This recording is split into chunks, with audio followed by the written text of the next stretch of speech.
All right, so we're going to go ahead and get started. Thank you all for joining us today for our webinar, Preparing Your Students for the Next Step, Exploring Health Career Opportunities in Florida. This webinar is hosted by Florida Literacy Coalition and made possible through the support of the Florida Department of Education Division of Career and Adult Education. Okay, so I would like to pass it over to our presenter today, Heather Hepler-Surency. She's our Health and Financial Literacy Coordinator for the Florida Literacy Coalition. Heather? Thanks, Nicole, and welcome everybody. I'm so glad that you are interested in learning more about preparing your students for health careers, and I hope everyone is safe and healthy at this point. We're going to talk a little bit about some of the changes that we all have encountered as part of COVID-19 and how we can engage our students learning about health careers while we are doing the distance learning that many of us are engaging in. So just a quick word about the Florida Literacy Coalition. We were established in 1985, and we promote, support, and advocate for the effective delivery of adult and family literacy services in the state of Florida, as well as ESOL services. We provide a wide range of trainings, information, publications, funding to adult education and literacy providers throughout the state. So what I kind of focus on in my job would be health and financial literacy. So we'll go through this a little bit at the end, but I hope that all of you are familiar with our Staying Healthy curriculum, which includes Staying Healthy for Beginners, Coping with Stress, Women's Health, and then our newest publication, which came out a few years ago, is the Health Careers Guide, which we'll be discussing today. So I just want to give you an idea of the things that we're going to be covering today. We're going to talk a little bit about career development. Why should we be covering health careers and career development in our curriculum? And how can we take a contextualized instruction approach towards this? We're going to spend a little bit of time just looking kind of at the job trends in Florida. But the most of our time we'll spend taking a look at the actual Health Careers Guide. I want to spend some time going through it, discussing how you can implement it, and then illustrate some online activities that you can use with your students, either if you're in the classroom or if you are participating in distance learning. So we're going to start off with a poll. Yeah, so we're wanting to know, is career development currently part of your curriculum? All right, Nicole, if you could publish the results. Okay, so the results are published. Thank you. So this is great to see. About 40% of you say it is a significant focus of your curriculum and your work with students. About 48% are including it, but it's not a primary focus. And about 12% of you are not doing a whole lot in this area right now, but I'm so glad to see you participating in the webinar. And hopefully you can pick up some tips and strategies to incorporate it into your curriculum. So why should we focus on student career development? So we're talking about finding ways to engage students in the curriculum, finding ways to increase retention. Career development can be a primary factor for our students. We find through some research that, and several studies, that the ability to find a job is one of the primary motivators for students who enroll in adult education. So we want to take that motivator and figure out a way to, again, help it for students to increase their job skills as well as to improve retention.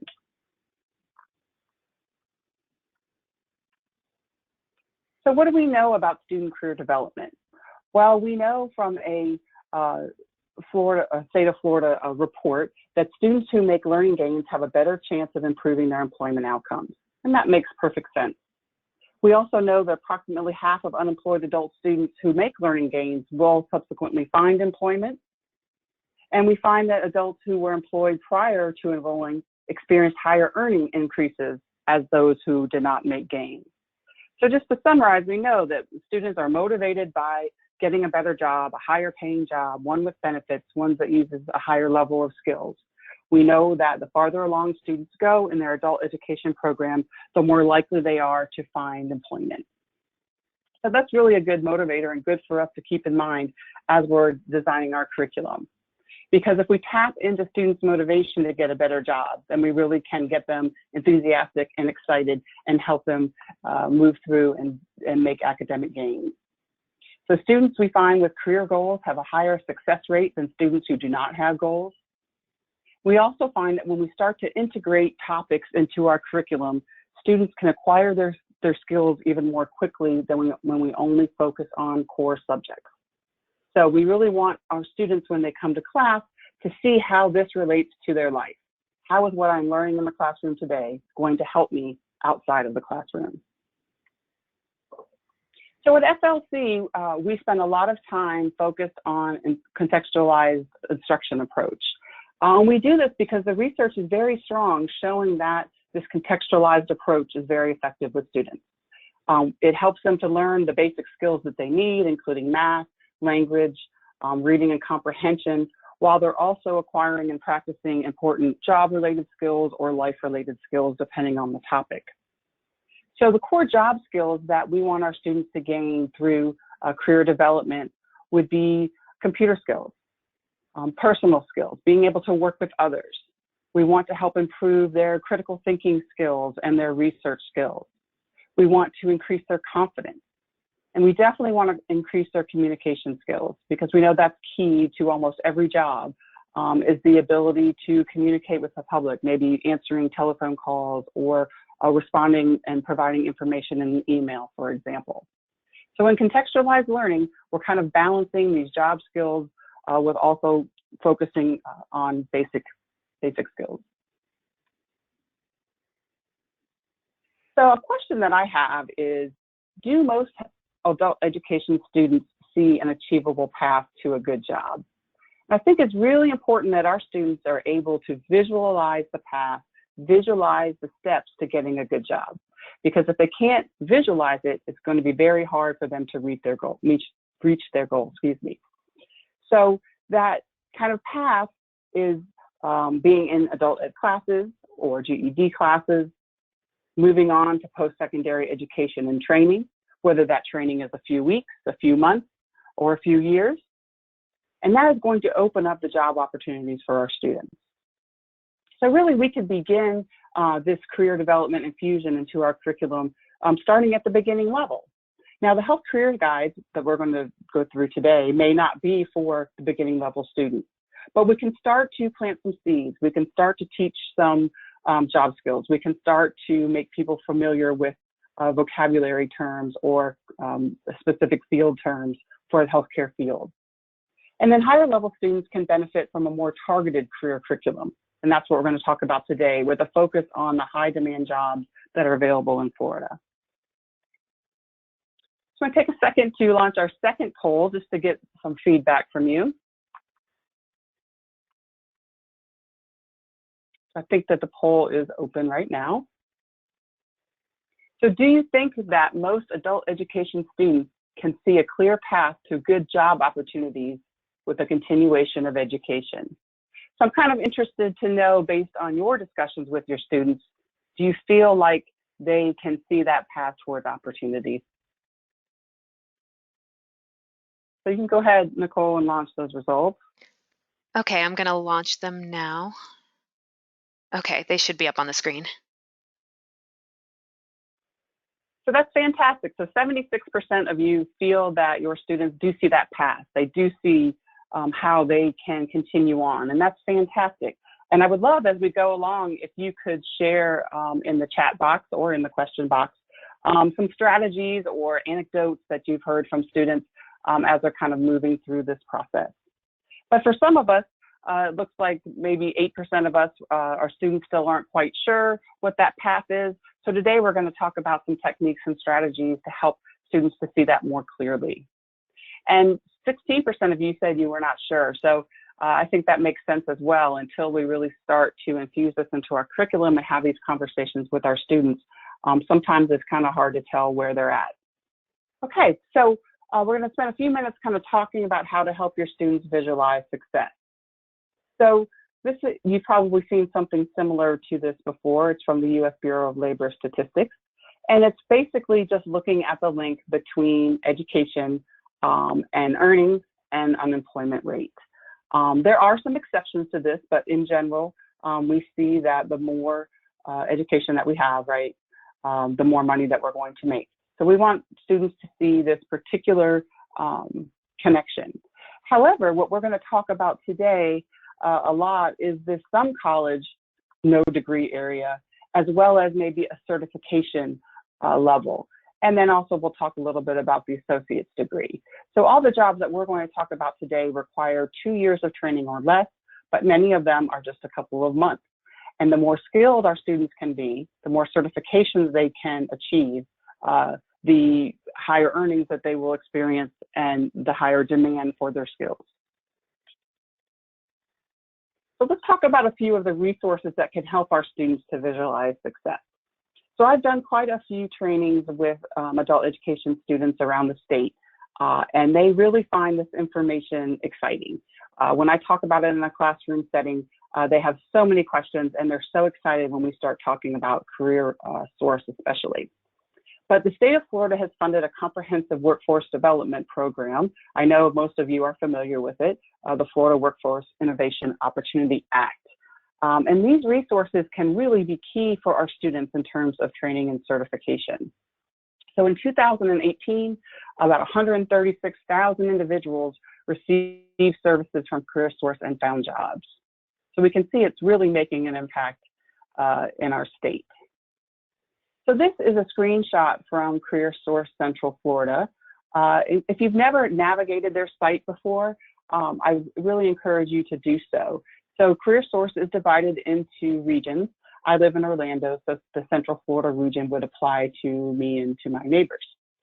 So this is great information for our students to have. Number one, what are the high demand jobs in our area? And they can change from region to region. Number two, if I qualify, and qualification is mainly based on income, and that has to be determined by CareerSource. But I believe that many of our students are going to qualify for assistance with paying for training. So this page shows you what is available right now in the Central Florida area. For instance, on the first line, we can look at the medical assistant position. So I could go to Orange Technical College, which in my area, there's many of them around. And it looks like the scholarship amount is about the same amount as the total training cost. And if students wanted to get a Pell Grant, this training would be eligible for that as well. So when we're talking about helping students visualize, to me, one major obstacle for a lot of students is how would I ever pay for this type of training? And we have a great resource to help us to do that. And healthcare, as we're going to talk about quite a bit today, is in very high demand in the state of Florida. And so there's many healthcare jobs in which training is available.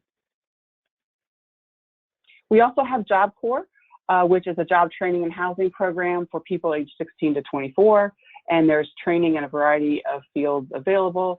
And basically all of a student's needs could be met through Job Corps. And they get a small stipend as well for spending money. The average student that completes a Job Corps training program is there for about 18 months. There's many different fields available, and usually some type of internship or apprenticeship is also part of the Job Corps training program. So students are ready to hit the ground running and get a job as soon as they graduate. Also helping our students to visualize success is the growth of kind of the apprentice movement. It's always been around. We've seen it more popular at certain times in our history than others. And we can see in the state of Florida, based on this new program or new partnership between CareerSource and Florida DOE, this apprentice program has been gaining in popularity. In 2019, there were more than 15,000 active apprentices in the state of Florida. So this is a great opportunity too for training for students might not fit like they, or feel like they fit within an academic setting. This is another way for them to gain job skills. Another way to help students is to explore the Florida Shines website. There's a lot of information about how to find a career, how to find one that fits your, the things that you like, the skills that you have. And there's a whole section on how to pursue a career in healthcare.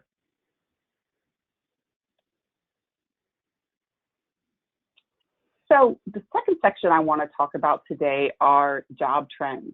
So if you take a look at this graphic, it shows you a lot of information about job trends in the United States since the 1970s. At the top, we have a key to the chart. The blue line indicates all employees in manufacturing. The red line indicates employees in education and health services. That's kind of the overall group, but specifically in healthcare. And then the green line are all employees in retail trade. So we can see in the 1970s, manufacturing was definitely the highest field or category of employment. But we have steadily seen that decreasing since the 1980s. We have seen retail going up, although it does kind of go up and down. And we are seeing some growth since 2010 in the area of retail. But definitely the trajectory of healthcare jobs we can see is very steady and is growing at a quick rate. So really, especially in the state of Florida, as well as all over in the US, healthcare jobs are in very high demand. So there was an interesting study that came out a few years ago. It was a partnership between J.P. Morgan Chase and the Georgetown Center on Education in the Workforce. And the question that they wanted to look at was, is a BA required for a good job? So I showed you a slide earlier, and that kind of indicated that, yes, we can see in general trends, the more education we have, the more money we earn. But this was a very interesting study to say, well, are there people without a bachelor's degree, for instance, who are earning a good salary and have a good job? So to give you a couple definitions of what they used in this study, the way that they defined a good job was a person who earns at least $35,000 a year. That's $17 per hour for a full-time job for somebody under the age of 45, or $45,000, $22 per hour for a full-time job for workers older than 45. So in 2015, these good jobs, as we call them, had a median earning of $55,000 per year. So when we look at this state map, we see that Florida is actually doing pretty well in this area of good jobs that do not require a bachelor's degree. So between 1991 and 2015, we saw gains of 20 to 50%.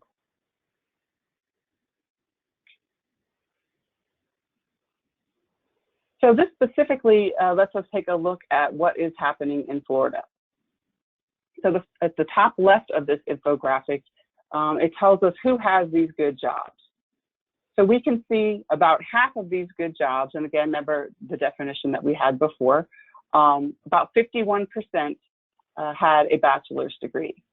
But we saw about 49% who did not have a bachelor's degree. So if we look down here, how big is this non-bachelor's workforce? So about 68% of all workers do not have a bachelor's degree. And we see about 30% of these non-bachelor degree workers having a good job. Again, the median income, $54,000, so it's about the same as the state average. So really interesting, and we can look at earnings down here as well, and then the changes that we've seen over time.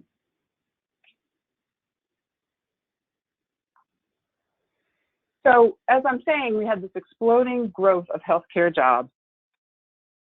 And many of these jobs, these good jobs, non-BA jobs, are in that healthcare field.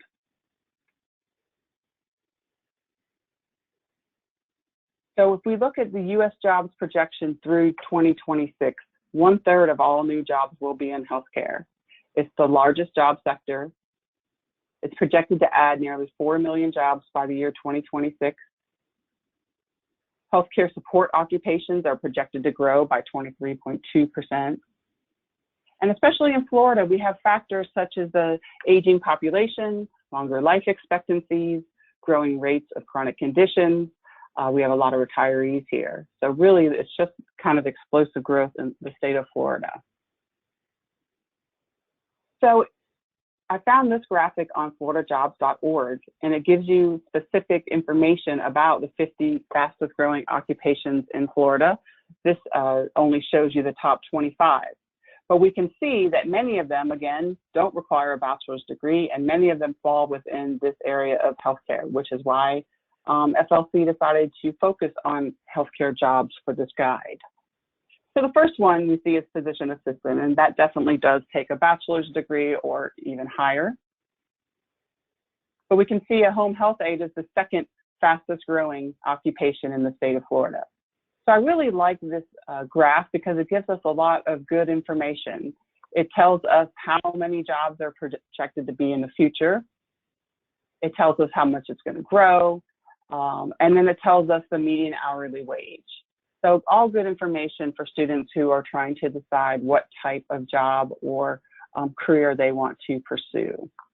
So if we go down this list, we can see a lot of different ones. Medical assistant as well. It's a certificate that takes less than a year or right around a year. A little more skilled would be a physical therapy assistant. But if you take a look at that, almost $30 an hour for an associate's degree career. Physical therapists do take a higher degree. Massage therapists are growing.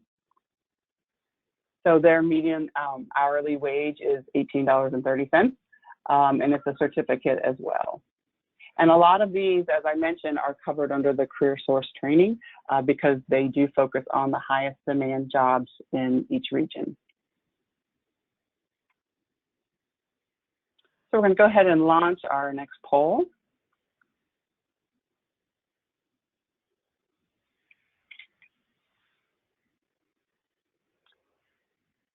So has your organization used the FLC Health Careers Guide with students?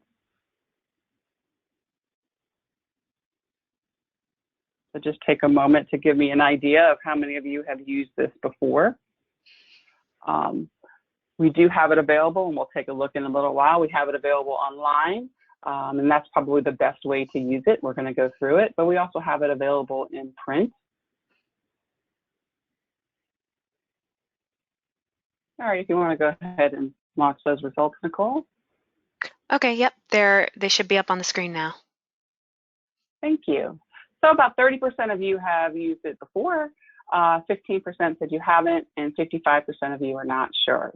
So that's great. I'm glad to see some people who have used it before. Again, feel free to give us some comments or feedback in the question section if you've used it or you have some questions about how to implement it. And for the rest of you, I think you'll pick up some tips of how you can use it in the classroom. So one thing, so we're about to go through the guide, but one thing I wanted to show you about CareerSource, I forgot to pull up earlier. We had talked about how each region has training, and I wanted to show you another region, something that I really like. We were just looking at the high demand jobs and looking at wages. This is the CareerSource website for Southwest Florida. And it has a really cool function that my region doesn't have. So you'll have to check out your region to see what information is available and what, how their website functions. But the way that this one works is I can actually view the programs in my area that are available for different positions. So I really think that can be helpful to our students, especially if they're doing some research. So we're going to talk about how to assist our students who might be interested in a particular career, finding how they can be trained, where they can be trained, how much it costs, how do we, learn more about these different schools or organizations. So I'm just going to take a look maybe at dental assistants. So their website, again, will tell me what is the median starting salary and then what's the median salary for someone who has worked there for a while. And I can click on view programs, and it's going to tell me in my region where can I get training that is supported by CareerSource, meaning they will help if you qualify, they will help pay for the training. So I can click on Cape Coral Technical College, and it gives me so much useful information. So how long is the program at that college? How many hours will it take me? Can I do it online? How much is the tuition? And what is the minimum education requirement? So you can see it's not just healthcare, obviously. There's a lot of different fields that are available in CareerSource. There's manufacturing, construction. I live in Orlando where we have a huge I-4 project. So I know CareerSource, for example, has worked with training people to work on that project. So CareerSource really tries to be mindful of the needs of the community and have great relationships with employers. Employers give feedback on what types of employees they need and what sort of training they need, and then CareerSource in turn tries to offer that to support the community need for high demand jobs. So if anybody has any questions so far, please feel free to send those to Nicole. We're going to kind of move on to our third section, where we're going to spend most of our time today, which is how can we use this guide in the classroom, and what are some interesting activities that we can do to try to increase the enthusiasm and interest of our students. So first, let me tell you some highlights of the curriculum. It's a general introduction to health careers, and it's basically written at a 5th grade level. Now, there are some health terms in here that are higher than a 5th grade level, but we really try to be aware of this and define it within the text of the guide, as well as have a glossary at the end that's written in plain language definitions to really help students to be able to add these new words into their vocabulary. But if someone is going to work in the healthcare profession, there's basic words that are going to be used frequently that our students would need to understand. So the Health Careers Guide is designed to be used online as an interactive book. It can be implemented in a lot of different settings. You could do it one-on-one with a student. You could do it in a classroom setting, or if you're teaching online, you could do it that way as well. So this is really a versatile curriculum for instructors. We have some spotlight pages, and you can see at the top right here, the purple page is what we call a spotlight, where we spotlight a particular job, and we give a lot of extra information, and we talk about career laddering. And I have done quite a few presentations with students on health careers, and they are very excited about that concept of laddering, which we'll talk about in just a moment. And as I mentioned earlier, our focus is on high demand jobs that require 2 years of training or less. So we'll kind of go through and look. Some of these different sections, the training can go anywhere from a week, like I said, to several months, kind of through that career ladder. So some of the important themes that we try to stress throughout the curriculum, one would be that I mentioned earlier, training equals higher pay, which equals better job opportunities.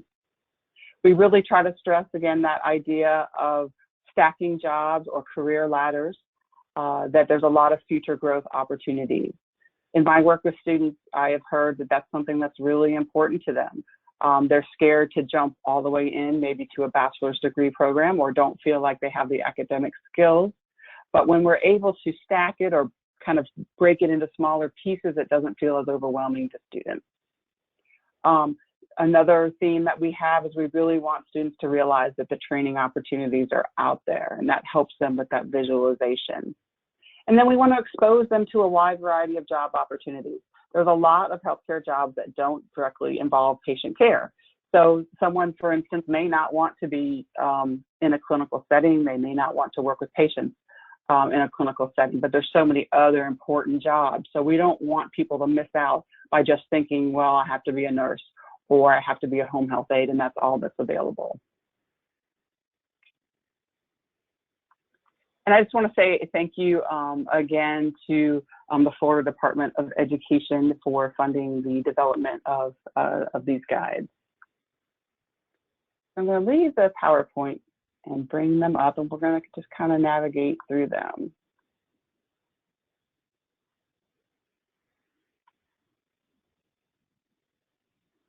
So again, the intent of the Health Career Guide was to be used online, but we do, as I said, have print copies available to adult education organizations in the state of Florida.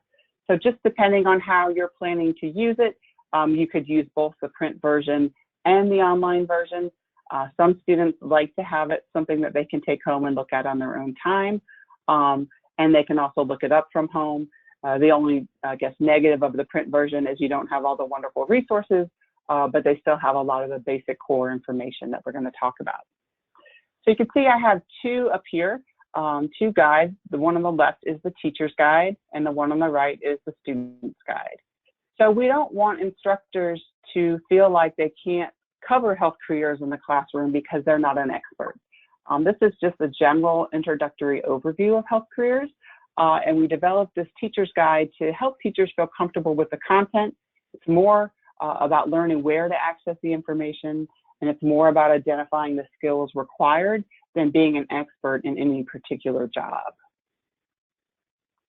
So I'll start by kind of looking at the teacher's guide. We give a little introduction to our goals. And then you can see we have learning objectives for every section, as well as key vocabulary terms, which are defined in the glossary. So as an instructor goes along, we have suggestions for how to teach it, discussion questions, activities that can be used, and areas of the content that you might want to stress or highlight. So here, as I said, on the right, we have the Health Career Student Guide. So we have two different sections. First, we have how to prepare for a health career, and then the second section, we have how to explore jobs in health. We have some really good FAQs, and then glossary and resources at the end. So I just wanted to kind of highlight a few parts for you of the guide. The first would be that laddering or stacking concept that I talked to you about before. So the example that we have in the book would be nursing.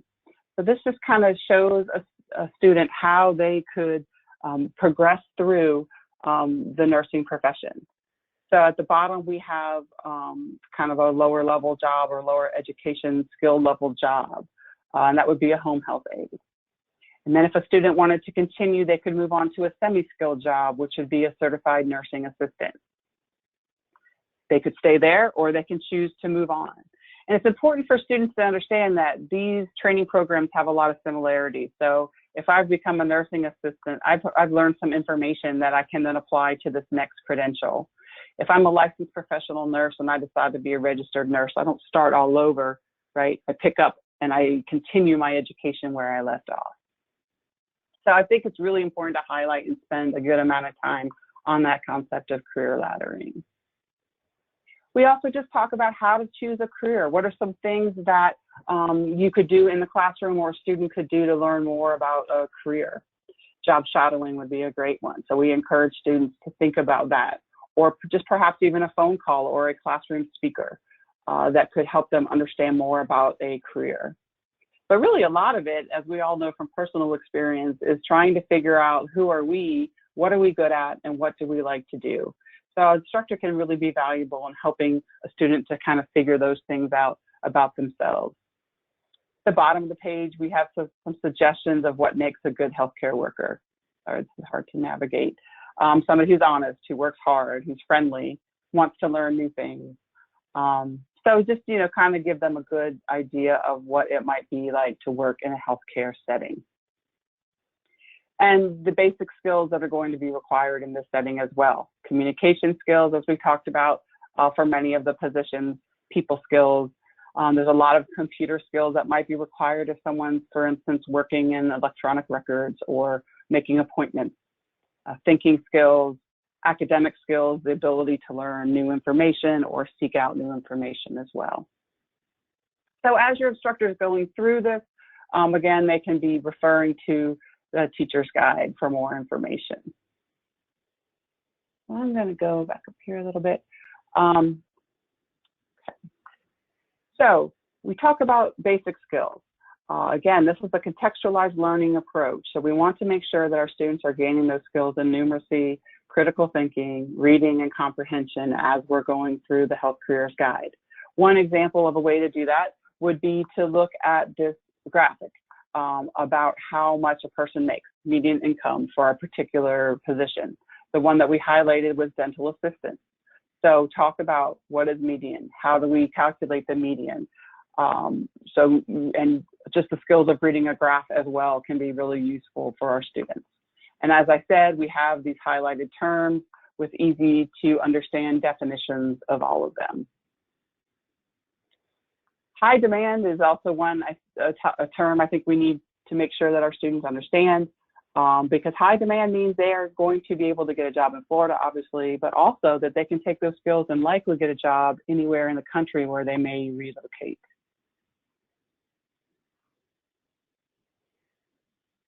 This is also something that I find that students are pretty interested in and have a lot of confusion around. So again, you can see we have some suggestions for teaching it over here in Teacher's Guide, but there's a lot of confusion, I think, with students. What is a certificate? What is an associate's degree? What is a bachelor's degree? So you can really kind of help clarify what those different terms mean for students. So if we look at this chart right here, we can see that some of these jobs don't require any training or very minimal training, like the home health aide. Some of these jobs require a certificate, and then some of these jobs require the associate's degree. And again, if we have them comparing and contrasting, they're trying to learn how to read the chart. And we are continuing with that theme of the more training somebody gets, typically, the more the average hourly pay will be. Also important is, where can people get training? So we did look at that CareerSource website, which I think is a great place for people to kind of get started of what's available in their area. But I think that it is important for us to take the time to go through these different types of training programs. At FLC's conference a couple of years ago, I was talking with some students who were currently enrolled in the adult education classes at a technical college in their community, and they were even confused about the differences between these different training options. So even when we think maybe our students are understanding, they may not be. So we really want to talk about, well, what's the difference between a county technical center or career center or college, or private technical colleges or universities, community and state colleges, four-year colleges. What are the differences between all of these institutions? And in Florida, they really have narrowed their focus. So each one does have its own mission, I believe, and the population that they're trying to serve. And I just want to say one thing about the private career and technical centers. You know, some of them are on par in terms of how much they charge for degrees, but some of them charge exorbitant prices and tuition, and some of them have very low graduation rates. So we just want our students to be educated consumers when they are choosing to be trained. We'd hate for them to go to a private organization that may be charging $10,000 or $20,000 for a particular certification, when they could be doing it at a county technical college or school and getting assistance from CareerSource in order to reach that same certification. So spending time talking with students about how to choose a school. And we do have a little bit of information here, and it's going to be part of the research project that we talked about a little bit at the end. But I really like the college scorecard resource. And again, I didn't mention this earlier, but all of these underlying things that we see, they're all resources that students can click on to get more information. So here is the college scorecard website. I already filled out a little bit of information. I'm interested in a nursing degree. I put in my zip code, and I wanted to see, you know, what's available in my area. So maybe I found out some information from CareerSource or from another site, and I just want to know a little bit more about these institutions. So this is a good website because it tells you both the graduation rate and the average cost for people to attend.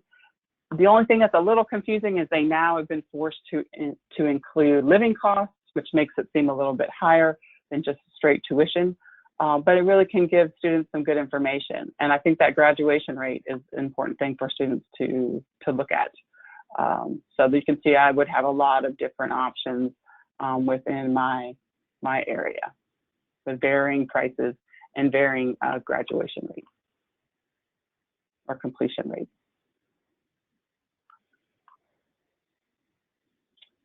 The next section is how to pay for training. So we talked a little bit about, you know, CareerSource or other regional money that could be available, but there's also grants and scholarships that can be available. In my experience, again, students are confused between loans and grants and scholarships, so it's important to talk about that. I know that some programs that have learners, especially learners who might even have teenagers, they get some information about FAFSA, maybe have local speakers come in and talk a little bit about how to fill out the FAFSA form if that is something that they might need. And here's the other resources that we already discussed a little while ago. So the second section of the guide is to explore the actual jobs themselves. So I think it's useful for instructors to kind of help students navigate through here first, and then let them look at it on their own, maybe complete some class activities to help them become more familiar, because there's a lot of information included in the guide. So we break the jobs up into 4 different categories: patient care jobs, health information jobs, imaging and diagnostics, and administrative jobs. Right here is a great video, just kind of about healthcare jobs in general, that was put together by PBS, gives students a great overview of the healthcare field. So we color-coded the book. So all the patient care jobs, for instance, are in purple. And I'll skip to another section so you can see the difference.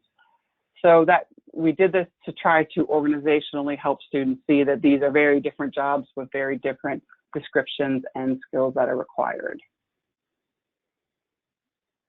Okay, so I'll go back to here. So on the first page of each job category, we try to give a little bit of information about what a person who worked in patient care, for example, would do using basic vocabulary. We talk about the skills that somebody might need and the types of places that they might work.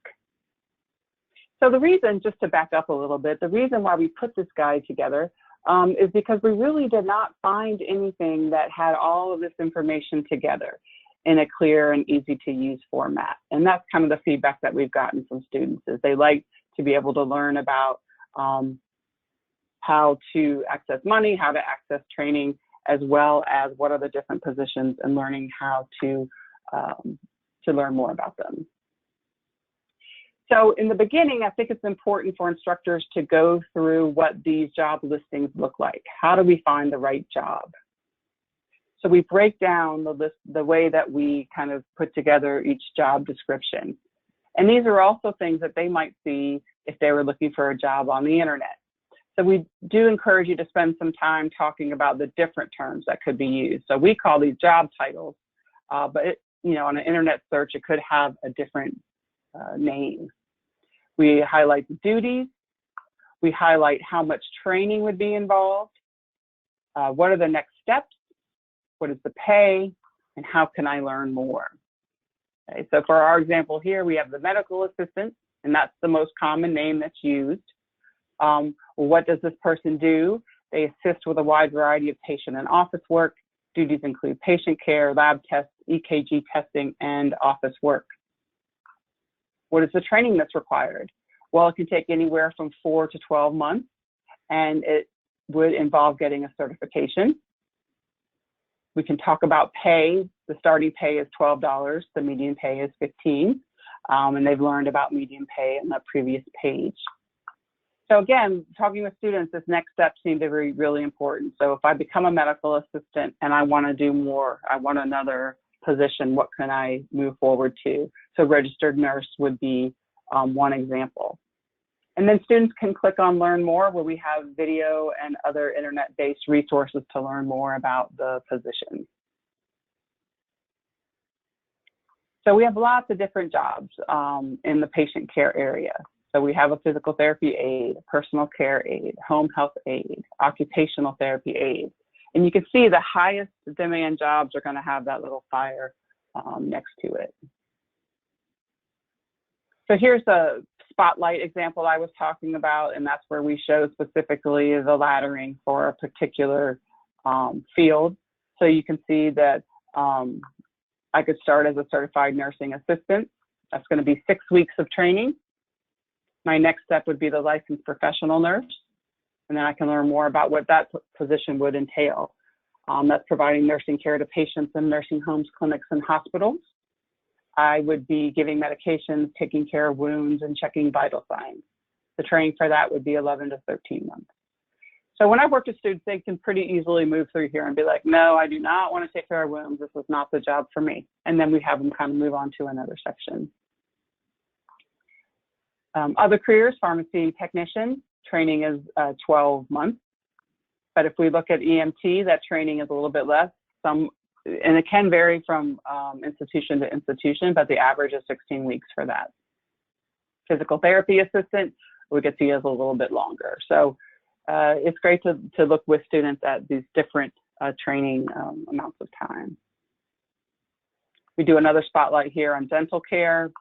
We really need more dental assistants and dental hygienists in the state of Florida. And even taking care of pets is another high demand job as a vet tech. So the next area is imaging and diagnostics. So this is going to be a little bit more skill-based. So it takes a little bit more training, but the pay for these types of jobs is a little bit higher than some of the patient care jobs we talked about. So again, we talk about the skills, we talk about some of the common vocabulary terms used for these positions. And then this is a spotlight on heart testing. So the first step in that laddering would be an EKG technician, and then maybe getting additional certification in cardiovascular health. So hopefully the technology works for me, and we can take a look. Oh, we went on another screen, one moment. When I click on that link, so this one takes me to Career One Stop, which is great information. I get to see a video about the day in life of a person who is a cardiovascular technologist. I learn about pay, I learn about career outlook, and typical training. So every job has a link to more information for students that want to learn more.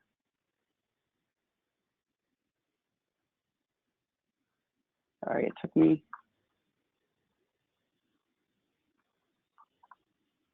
To another screen. There we go. So right now in the state of Florida, as everybody knows, respiratory therapist job, while kind of risky, is definitely high demand, but this has been true for quite some time. I've spoken with career training professionals in South Florida that have said that they cannot get enough respiratory therapists.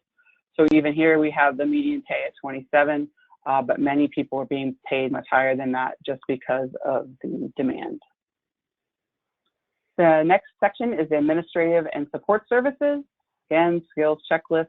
So these are going to be more behind the scenes. So if there's people that are not as interested in patient care, then these are great opportunities for them. For instance, 911 public safety operator. This is a very high demand job. I know, like in Central Florida, I'm always seeing ads for this particular position. Definitely high stress. But very rewarding for people who like kind of that action in their job. So again, helping our students to see, are they the type of person that would enjoy that type of work environment, or are they looking for a different type of environment? Patient transporter is a really great first step. If a student can get a position in a hospital, that comes with benefits, and that's a great way to get in and then kind of work your way up the ladder.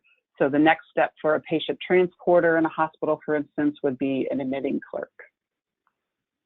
Medical interpreter is another one that's really seems to be popular with our students because many of them are bilingual or trilingual. This does require a pretty high level of English skills to be a medical interpreter, but the training is available in the state of Florida online. It's about a 40-hour training, and a lot of that work is done remotely. So if that's the type of work environment a student's looking for, and they have very good both English and Spanish or another language skills, this might be a great position for them. And then the last section would be the health information and records.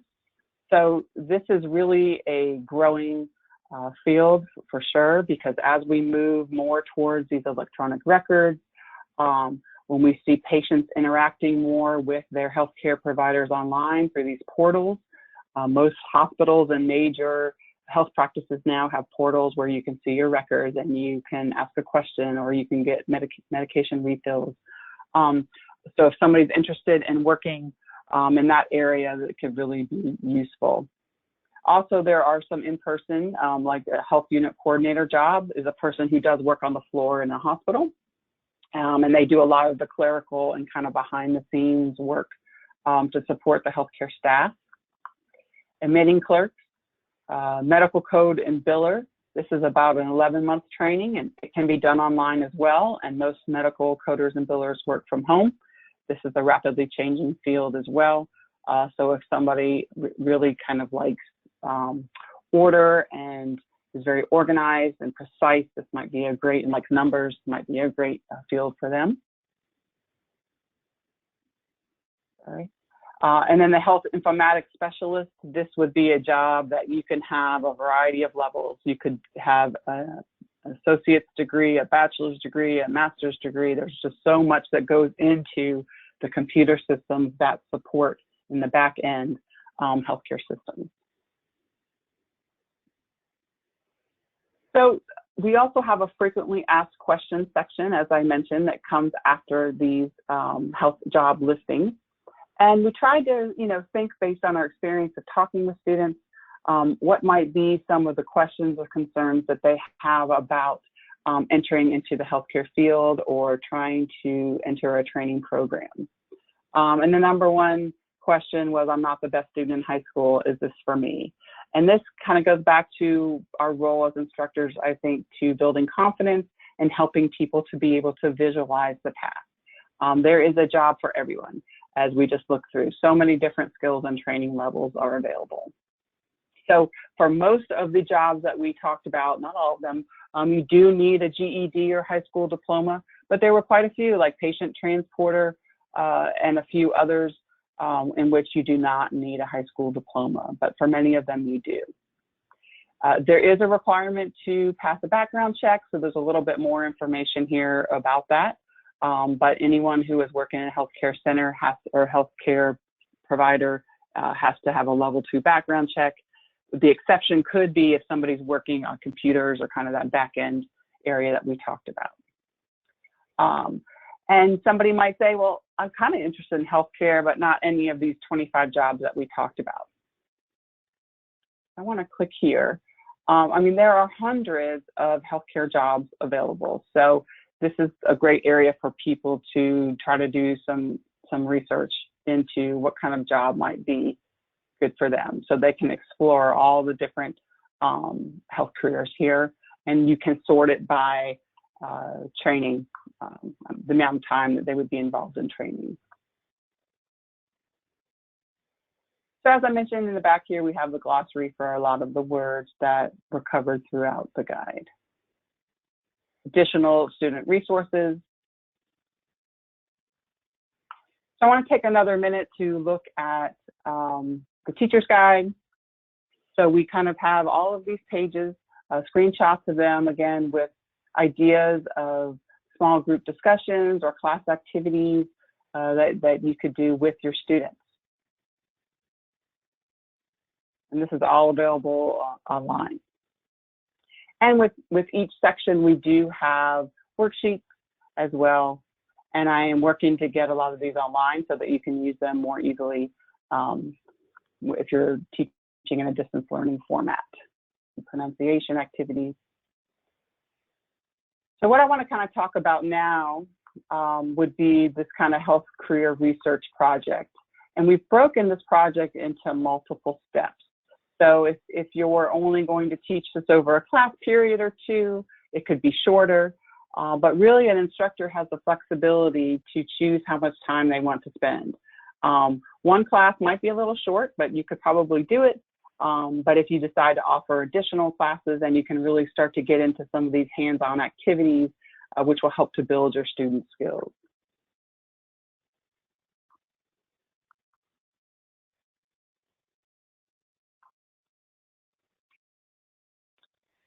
So the highlights of the curriculum that we just went through, again, just to review, it really can be a great opportunity to help your students develop additional math and numeracy skills, research skills, language skills, as well as their communication skills.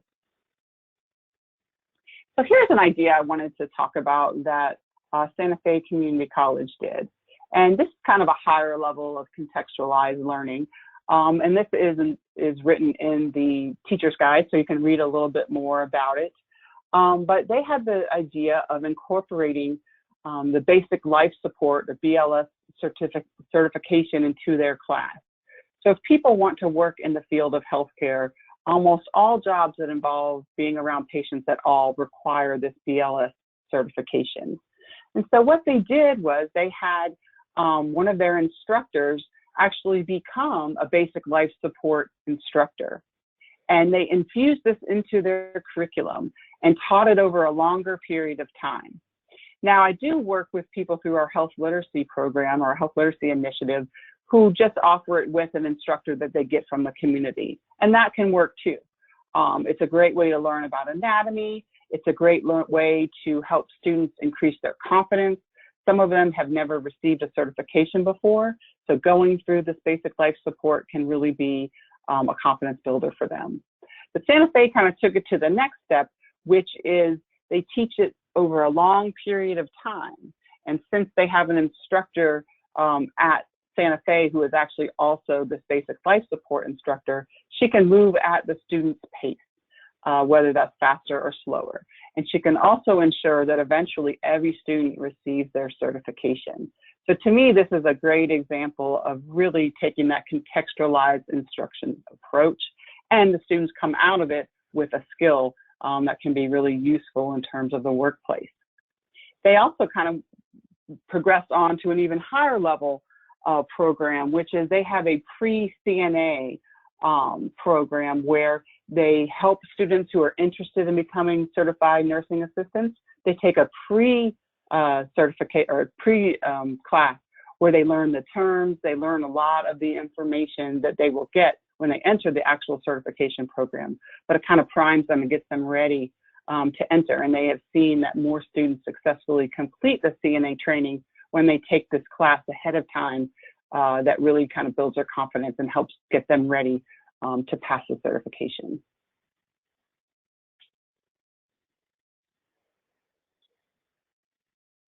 So I want to talk about, the research project in just a moment, but I have a few other fun ideas of ways that you can use this information, especially in the online classroom, but this could be done in your classroom as well. So the first is a health careers scavenger hunt. So I have a form that's on Google Forms, and if you click on this first link, you can make your own copy of it. And it's not coming up yet. And this is just a fun way, after maybe you've gone through the curriculum, to reinforce some of the information and help your students to research a little bit more about some of the topics that we've covered. So this is an open-ended quiz, but you could make it a multiple choice quiz. These were just some questions that I came up with, but again, you can download this and edit it to however it would work best for your situation. But we kind of take them through the guide, so they could find 3 things that makes a person a good healthcare worker.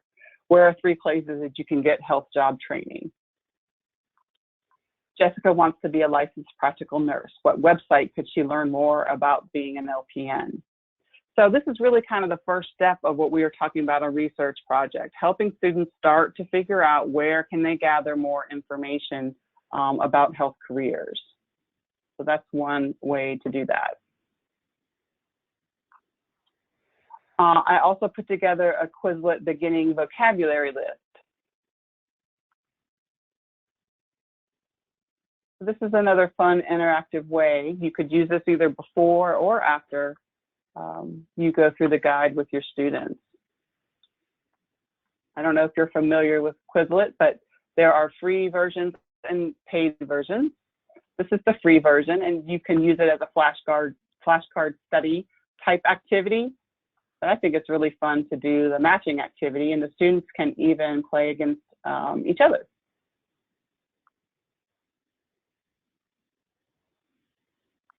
Oh, but I'm not sure what this is. I'm sorry, I somehow got into a different type of matching than I wanted. Let me try that again. So we've got the definitions and we have the terms, and they have to pair them together. The time doesn't really matter, but if they want to turn it into a competition, then perhaps they could. So I can start putting together these words. And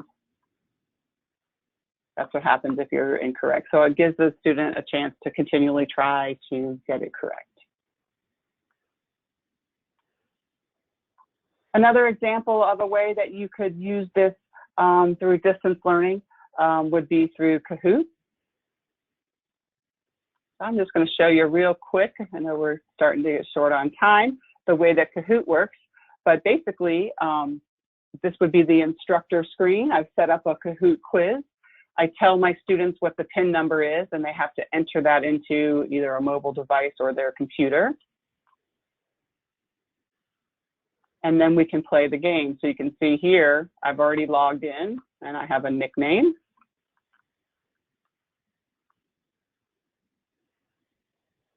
So if I wanted to play the health careers quiz, I could do that. And this is, again, kind of a great way to review, but also a nice way to have kind of that scavenger hunt idea and introduce new jobs that people might not be familiar with. So the question here is, what is my job?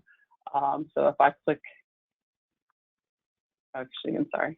So the student screen looks like this. And they would click on the correct answer. So you can use this in a classroom setting. You can use it online.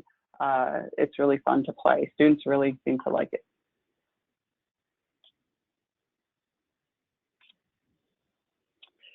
So again, those can be the first steps of a health career research project, but we have kind of a larger one that's part of the health careers guide and the teacher's guide, and it's using a collaborative approach to teaching. So we want learners to actively use the skills and information that they have gotten from the classroom. And this in-depth project will help them start to explore also possible career paths that they might be interested in and looking at the different skills for the different careers. So it's a great opportunity for them to practice and increase their confidence. So this is what the first worksheet looks like in the teacher's guide, how to choose a training program. We talked about this a little bit earlier, but we give a scenario. Your friend Jamie's decided to sign up for a new career training program. The student can either choose what job they want to research, or the instructor could assign one. We give specific websites that they can use to research it, and then they can write that information down, record it, and turn it into you. So if you're interested in doing the entire project, this is another activity in the book. And again, we go step by step in helping students to investigate a particular job that they might be interested in. So in the guide, it's kind of a worksheet-based thing, but we can also easily figure out a way to make it an online project as well. So you can see we list specific resources here too for exploring. I like it when the students do it themselves, because then they get that experience of where to go and how to navigate through the site. This is called Padlet, and it's another free program. So I decided I was going to research being a pharmacy technician. So Padlet is basically a bulletin board, and students can work together. They can make comments on each other's bulletin boards. So I took the questions from that activity in the Health Careers Guide, and then I answered them on this board. So I have a video about what it's like to be a pharmacy technician.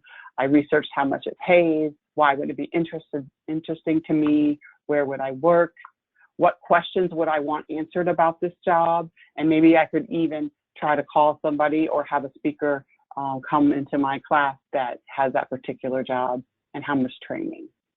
So I think there's a lot of fun ways that we can help students to put together the information that they learn from the project.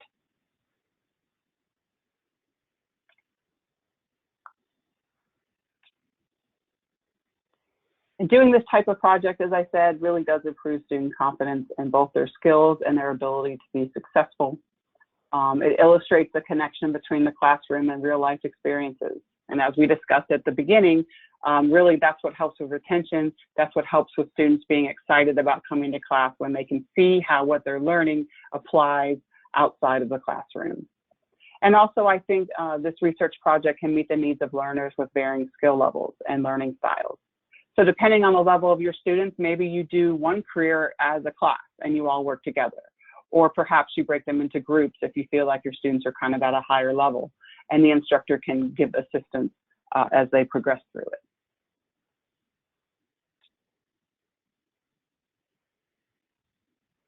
So we have one last poll.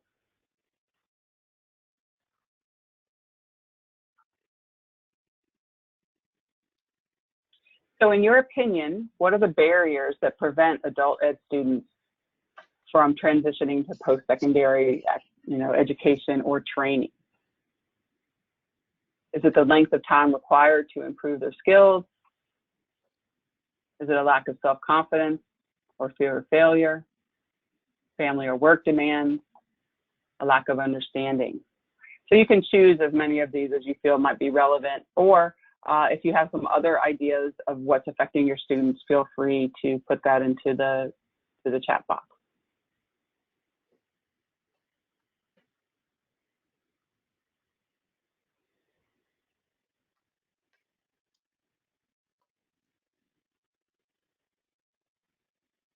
We'll give it just another second.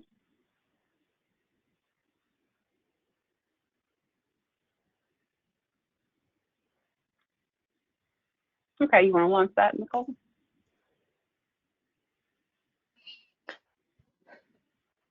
All right, the results are shared. So it looks like kind of a lot of these factors are affecting your students. 40% of you said the length of time required to improve skills. 35% indicated lack of self-confidence could be a factor. 85% family and work demands. Yeah, definitely. And that's where I think some of maybe these online training programs can be useful as well. And then 50% lack of understanding of the potential options. So it seems like there's probably a good mix of factors that are affecting our students. So I just wanted to kind of summarize by saying how I think we can encourage our students to consider healthcare jobs. I think if we do reinforce that connection between training and job availability and salary,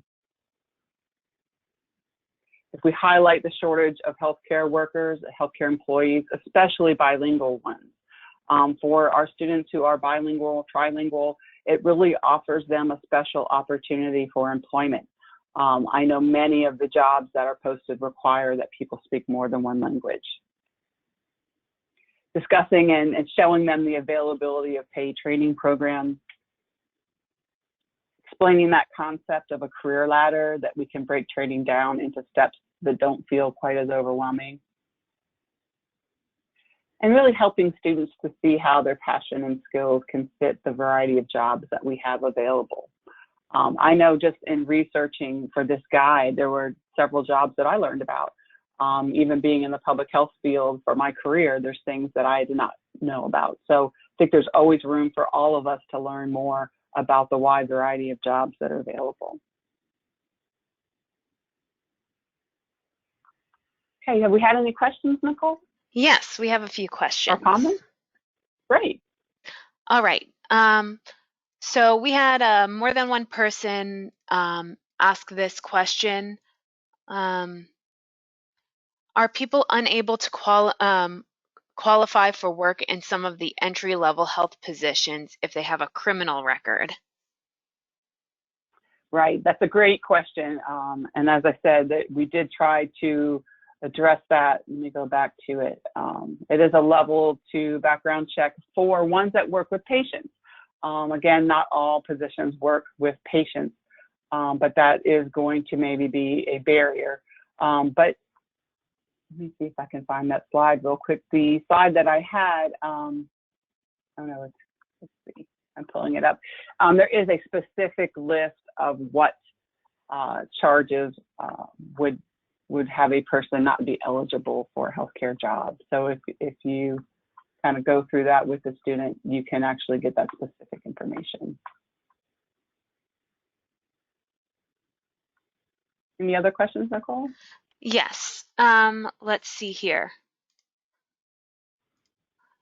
Are the guides available in Spanish or Haitian Creole? So the guides are not. And the reason for that is one of our primary goals is to build English language skills along the way. So we only have it available in English because we would like it to be used as a tool to build language skills. But there are resources available that are part of this that do come in multiple languages. All right. So the rates of pay that you're showing are only for Florida. Do you know if there's information on other states' pay rates for these careers? That is a great question as well. Let me go back and see if it is on here. Yes, so the U.S. Bureau of Labor Statistics does have listings for the entire country, and you can go through each state's kind of employment website or employment agency to find the specific information for that state. But if you're looking for overall statistics, I would encourage you to look at the U.S. Bureau of Labor Statistics. We might have that at the end of as one of our, we only have Florida, but yeah, so that information is definitely available for all states. Thank you. All right, let's see. I don't know if I don't think you mentioned this during the webinar, but how much is the print version of the Health Careers book? That's a great question. Thank you. So if you are a adult literacy organization within the state of Florida, there is no charge for the print book. And I will show you right now how you can access that. So I hope all of you are familiar with the Florida Literacy Coalition website. I'll go to our home page and show you how to navigate there. So this is under health literacy. So we do have the Florida Health Literacy Initiative, which is funded through Florida Blue Foundation. We have a lot of great information about just health and health literacy in general on this page. If you look under resources, you'll find the Health Careers Guide. This gives a little bit of information about the guides and the location where you can download the guides that we were just looking at. So if you want to order print copies, you can click right here to do that. If you are not in the state of Florida, we do not have any print copies available for sale, but you can definitely download, again, the copies that we have here. Also, I just want to point out that we have this in a flipbook format, which I think is easier for students to use. I didn't use it today just because the way I was trying to compare the two. But your students can access this online, and you guys can go through it together as a group if you're doing some sort of virtual classroom type of activity. Yeah, so just need to go to our website to order print copies. And then also, we also have all of our Staying Healthy curriculums are located in the same basic place. If you want to request those as well, and people outside of the state of Florida can get these books at a charge. People who, again, are in the state of Florida and our literacy providers can get classroom sets at no charge of these books as well. I know we're over time now, but we do have a few more questions if you want to stick around for a little bit. How can we implement this curriculum at the Adult Education Center, where they have many apprenticeship programs?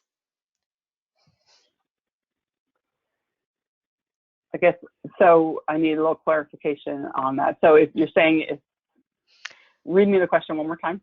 Yeah, how can we implement the curriculum at the West Technical Adult Education Center, where we have many apprenticeship programs? Okay, so that's great. If you already have existing apprenticeship resources and relationships, that's fantastic.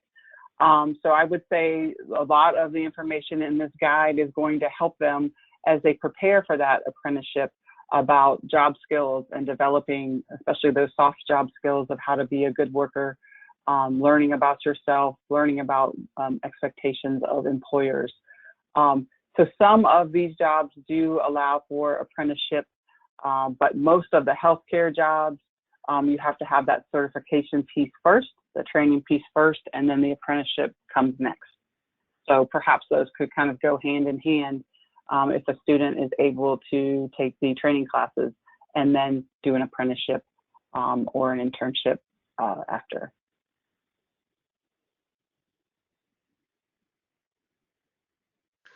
Okay, so we have a question here about career source. Can we get funding from career sources if not already laid off? I have been told there is a limit to how much or how often a person can get funding. Through CareerSource. Yes. So that you would really need to check with CareerSource specifically about. I think that also depends on the region that you are in. I think that kind of brings up a good point. Right now, I think is a transition period for a lot of people, especially people in Florida who may be working more in the tourism or entertainment field, are trying to look towards getting some job training. So this might be a difficult time for people to access CareerSource. But I would encourage students to set up an appointment, visit their office, and find out specifically what they are eligible for. But I do believe there are limits on how often you can participate in a course and be reimbursed, like a different training program.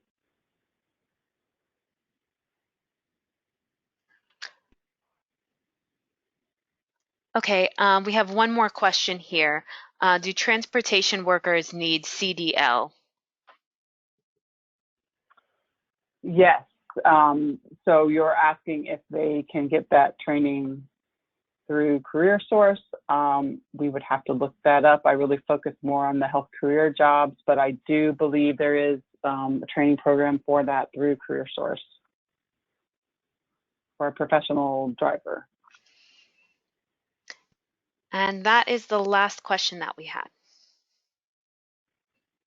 Yeah. So I would encourage you just to look at your regional CareerSource to see what the options are for that particular job. Thank you, everyone, so much for your questions. I am here to help you with implementation, or if you have more specific individual questions about your program or your students, I would be more than happy to help you along the way as you start to incorporate this into your curriculum. So you can find me by going to our website. We have all of our staff information here. So if you want to give any feedback to myself or to Nicole, you can get our contact information here. Thank you so much, and I hope everyone stays safe and healthy during this period.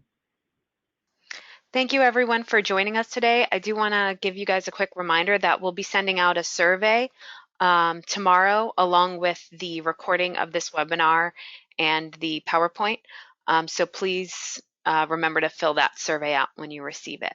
The certificates of attendance will be given out only after you complete the survey. There is a question on there asking if you'd like to request one, so please just provide your information there and we can give you a certificate of completion.